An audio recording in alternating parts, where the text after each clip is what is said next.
эне де жакшы болуш керек. Жана кыргыздардағы сөз бар го баягы, апасы жиндинин баары жинди, атасы жиндинин бирөө жинди деп коет да. Ошондуктан бул экөөнүн тең мүнөз дүйнөсү. Бул дагы чатак. Эгерде эне билимдүү болсо, баягы өзгөчө тарыхта байкатасыздар, мисалы үчүн, кайсы дүйнөлүк масштабтагы улуу адамдарды алыңыздар, энеси билимдүү болуш керек. Атасы да бүгүнкү күндө билимдүү болуш керек. Бул атасы өзгөчө бүгүнкү күндө ушундай бир коомдо ушундай бир термин пайда болуп байкадыңыздарбы? Кыздарыбыз абдан жакшы билим алып атат.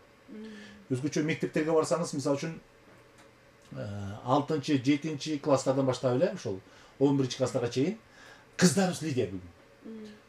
Мектепте 30 окуучу болсо, ошонун мисалы үчүн 10-15 кыз лидер да. 1-2 бала чыгат.